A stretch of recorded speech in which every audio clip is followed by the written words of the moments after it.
She took your phone down. Yeah, I did. I knew she did.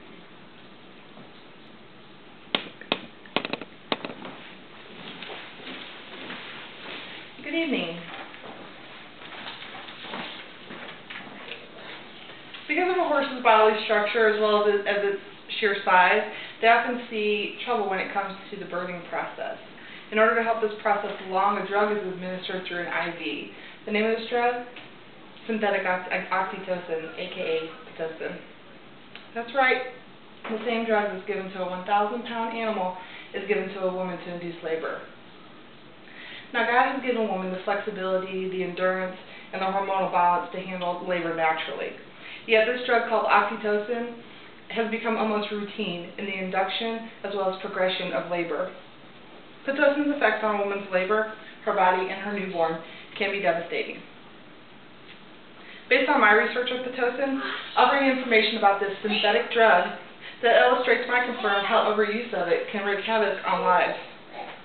Because God designed a woman's body to handle labor naturally, the introduction of Pitocin during this process is completely unnecessary. During the minutes that follow, I'll tell you how Pitocin is risky by explaining how the drug works as well as its risks, by showing statistics about the drug, and by offering alternatives to the laboring woman. Pitocin is defined as a synthetic form of oxytocin, a naturally occurring hormone used to stimulate uterine contractions. Oxytocin helps to dilate the cervix, move the baby down and out of the birth canal, deliver the placenta, as well as slow bleeding after the third stage of labor. The pressure caused by the baby against the placenta, as well as the nerves in the pelvic floor, stimulate the production of oxytocin. But Pitocin is a clear fluid that's administered through an IV to help induce labor that hasn't naturally occurred, or to progress labor by improving its frequency, length, and strength of contractions. The risks of Pitocin can often become one giant snowball effect.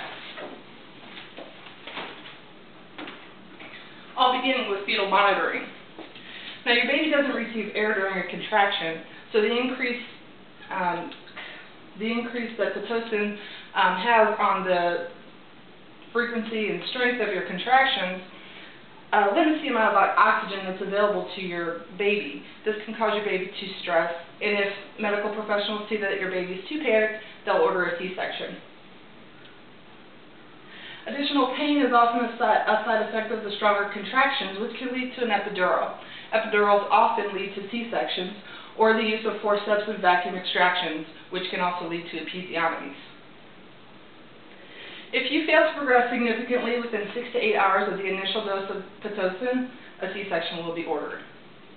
Other risks include rupture of the uterus, water intoxication, lessened fetal heart rate patterns, as well as the suspected risk of autism due to the child's natural oxytocin levels being altered by the Pitocin. Death is even a possibility, therefore, Pitocin should be used with great care. Pitocin is also shown to be overused. According to Amy Kreger, author of April 22, 2007, Associated Contact column, Pitocin can be medically necessary for only 2 to 3% of all births in the United States, yet it is used at least 60% of the time and up to 81% of the time. It's given without the knowledge of the mother after the delivery of the baby in order to rush the delivery of the placenta. And in the 1970s, Pitocin was only used in 12% of births compared to 81% today. Pitocin usage also shows a link to autism and ADHD diagnoses. In a May 13, 1996 Newsweek article, Dr. Eric Hollander, Mount Sinai Medical School, reported that 60% of his autism patients were exposed to Pitocin during labor. The trend of Pitocin usage since the 70s, as well as the diagnosis of autism, have increased at virtually the same rate. ADHD also continues along these similar trends. In order to avoid the dangers that are clearly associated with Pitocin, there are several alternatives to the drug.